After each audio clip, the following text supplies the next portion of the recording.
Bismillahirrahmanirrahim. Assalamualaikum warahmatullahi wabarakatuh. Alhamdulillah ala nikmatil iman wal islam, wassalatu wassalamu ala asrofil anbiya wal mursalin wa ala alihi wa sahbihi ajma'in. Amma ba'du.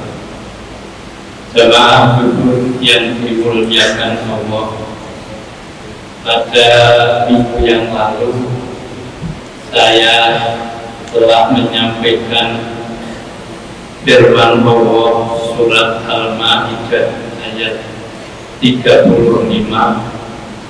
yang berbunyi, ya ayyuhalladzina amanu taqullaha wabtaghu ilaihil wasilata wajahidu fi sabilihi la'allakum tuflihun. Ada 3 seruan Allah yang apabila kita melaksanakan seruan Allah tersebut, kita akan menjadi orang yang beriman, yang beruntung. Seruan tersebut pertama, taqwa, bertakwalah kepada Allah. Seruan yang pertama telah saya sampaikan pada minggu yang lalu.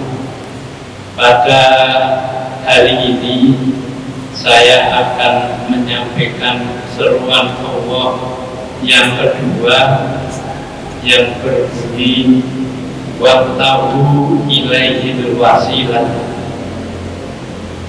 dan carilah jalan yang mendekatkan diri kepadanya.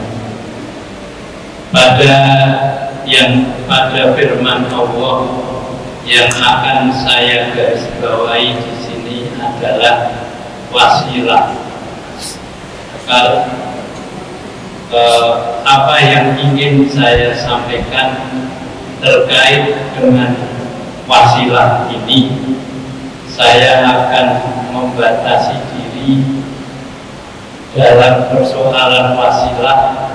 Saya hanya akan menjelaskan pada masa Nabi dan para sahabat Rasul. Kenapa?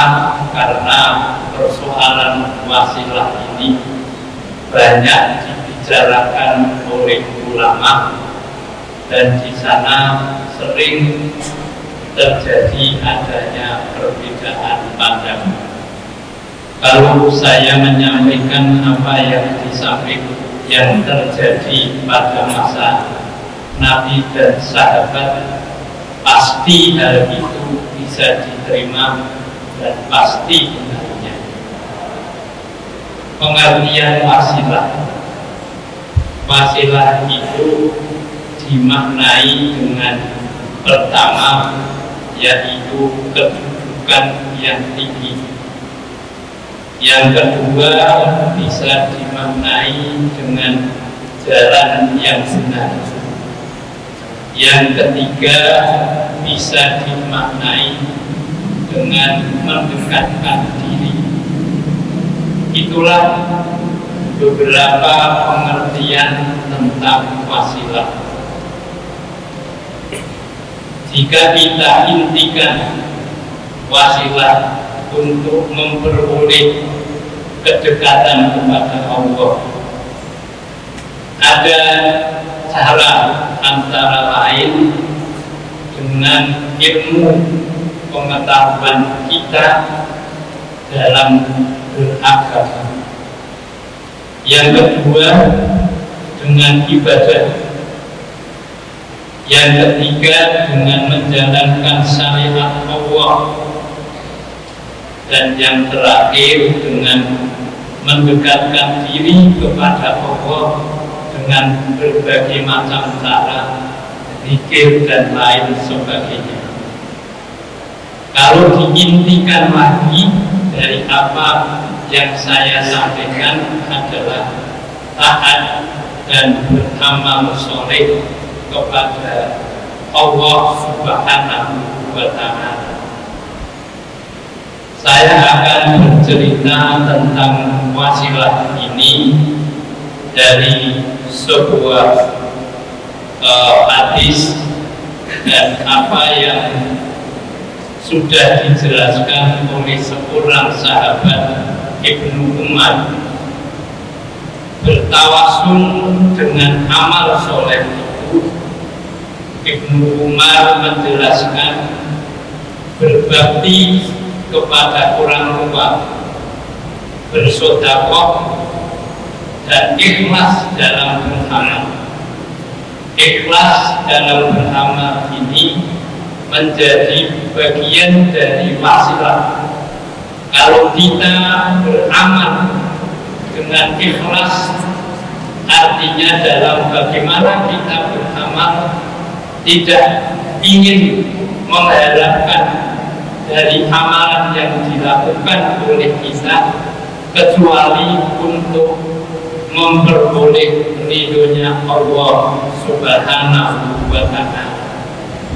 Itulah yang dijelaskan oleh Ibnu Umar. Dalam sebuah hadis, Ibnu Umar meriwayatkan Rasulullah Shallallahu Alaihi Wasallam bersabda, suatu ketika ada 3 orang dari umat sebelum kamu sekalian melakukan sebuah perjalanan.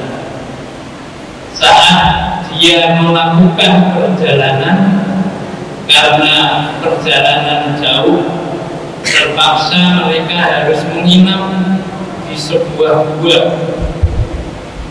Saat mereka menginap di sebuah gua, tiba-tiba ada batu besar yang menggundung dari atas, dan batu itu menutup gua,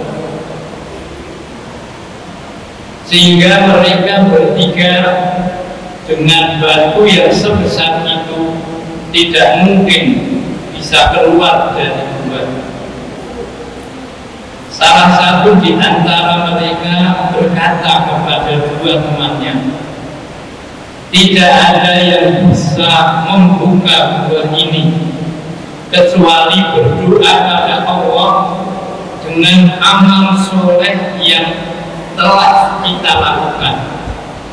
Jadi berdoanya dengan amal soleh. Orang yang pertama berkata, ya Allah, saya mempunyai orang tua yang sudah lanjut usia.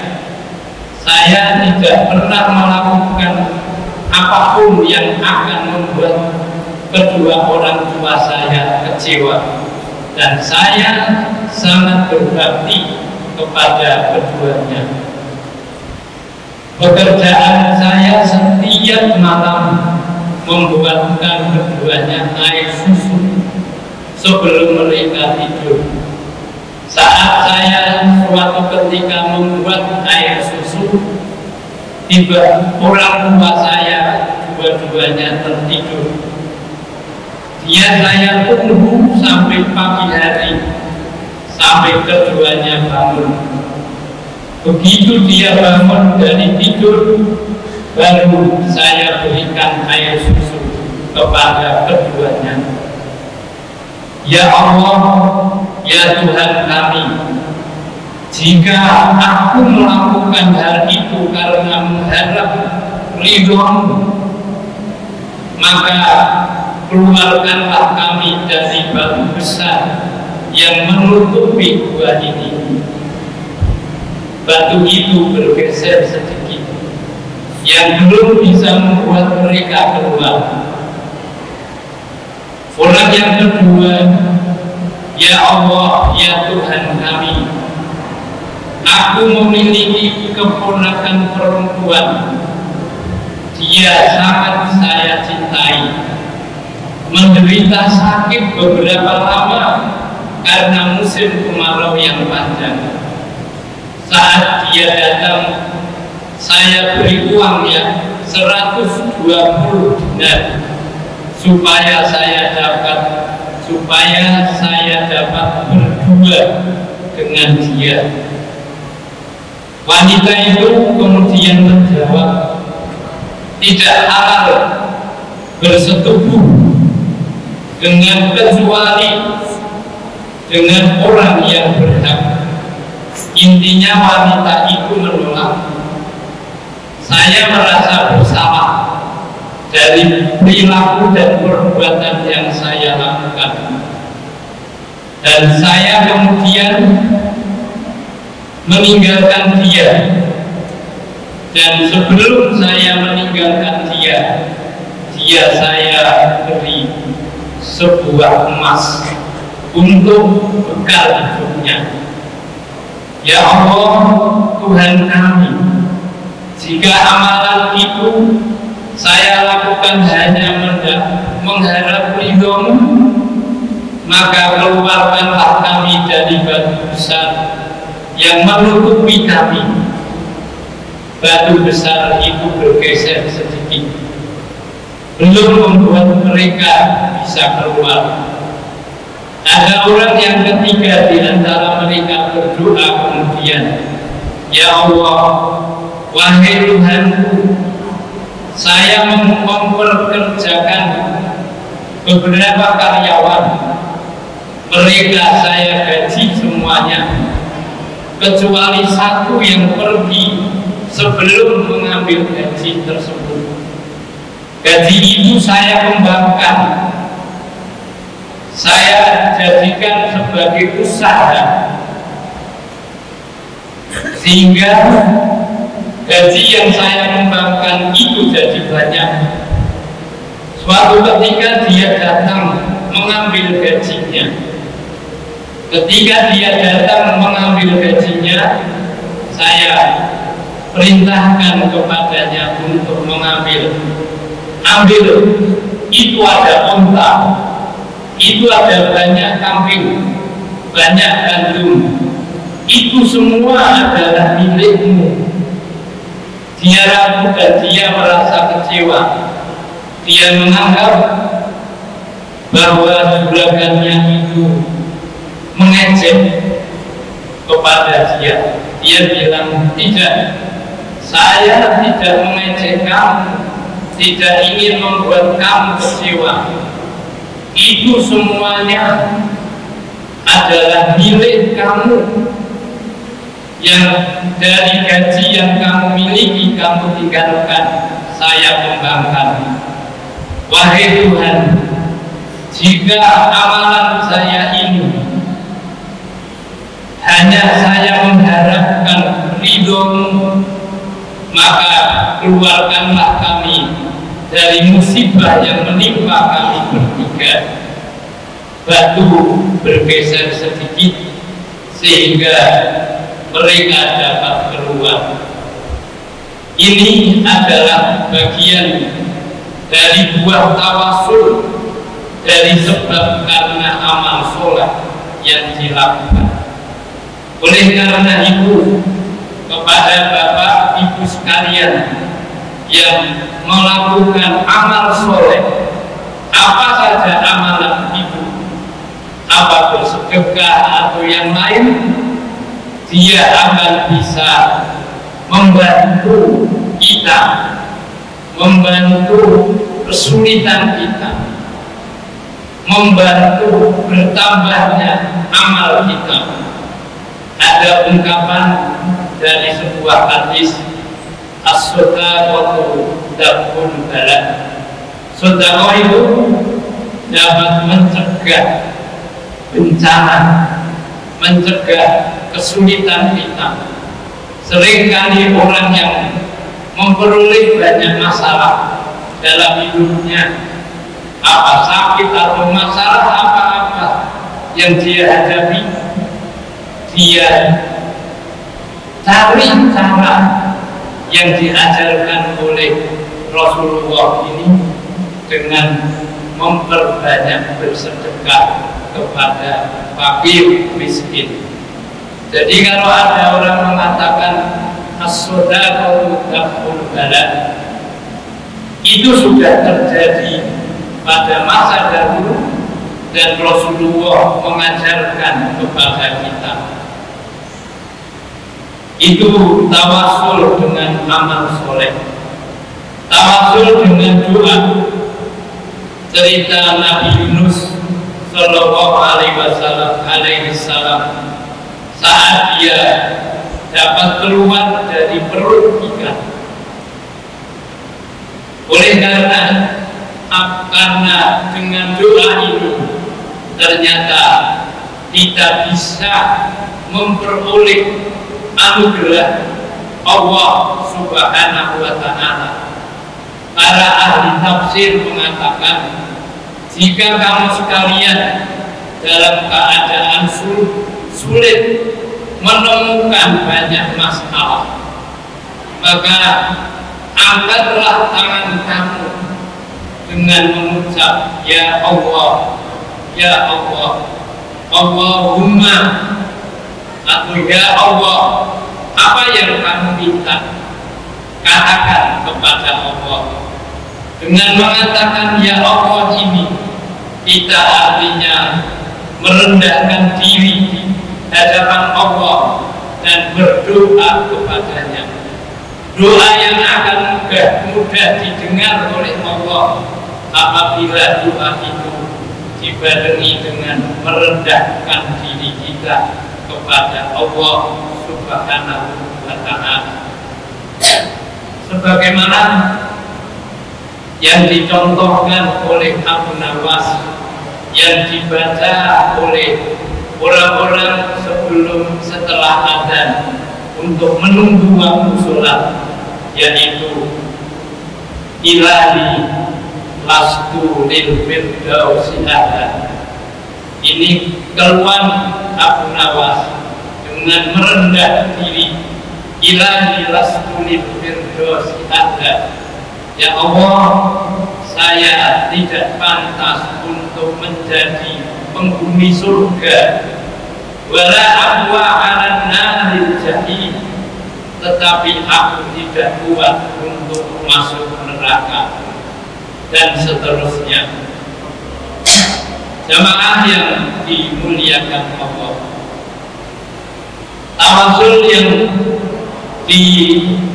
dicontohkan oleh Rasulullah dengan bentuk doa adalah tawasul yang dilaksanakan oleh Auf bin Malik. Cerita Auf bin Malik ini sudah pernah saya sampaikan minggu-minggu yang lalu, tapi ini karena contoh yang sudah diajarkan oleh Rasulullah, saya ingin ulang bahwa doa bisa menjadi tawasul kepada Allah. Auf bin Malik datang kepada Nabi, dua anaknya yang ikut berperang bersama Nabi belum datang. Saat Auf bin Malik bertemu dengan Nabi, Nabi bersabda, perbanyaklah kamu membaca doa, perbanyaklah kamu untuk menyebut asma Allah. Dan yang diajarkan oleh Rasulullah kepada Auf bin Malik yaitu la haula wala quwwata illa billah. Istrinya dan dia disuruh memperbanyak membaca la haula wala quwwata illa billah. Sepulang dia dari Nabi menjalankan sholat maghrib, sebelum dia menjalani sholat maghrib, istrinya berkata, apa yang kamu peroleh dari Rasulullah? Dia mengatakan, saya disuruh membaca la haula wala quwwata illa billah. Apa kata istri? Shadaqallah wa rasuluh, maha benar Allah dan Rasulnya. Habis maghrib dia baca, setelah sholat isya dia buka pintunya, Kemudian nampak kedua anaknya telah sampai ke rumah, padahal dia ditahan oleh orang Quraisy yang apabila dia menempuh dengan perjalanan menunggangi unta kurang lebih 1 minggu, dalam waktu yang singkat dia ditolong oleh Allah melalui malaikatnya hingga sampai di rumah dengan cepat. Dilaporkan kepada Nabi. Saat dia melapor kepada Nabi, Nabi berkata, dengan peristiwa itu saya mendapatkan wahyu dari Allah yang berbunyi, wa may yattaqillah yaj'al lahu makhrajan wa yarzuqhu min haitsu la yahtasib wa may yatawakkal 'ala Allah fa huwa hasbuh innallaha baligh amri, dan lain sebagainya dan seterusnya. Ayat itu dimulai dengan wa may yattaqillah, barang siapa yang bertakwa kepada Allah, menyerahkan persoalan kepada Allah dengan sepenuhnya, maka dia akan memperoleh dari janji Allah, yaj'al lahu makhrajan, dia akan mendapatkan jalan keluar, dan Allah berjanji wa yarzuqhu min haitsu la yahtasib, memberi rezeki dari yang tak terduga. Rezeki itu bukan berupa benda, bisa ilmu, bisa keselamatan anaknya kepada anaknya yang disandra terbebaskan. Itu bagian dari rezeki Allah yang diberikan kepada Auf bin Malik.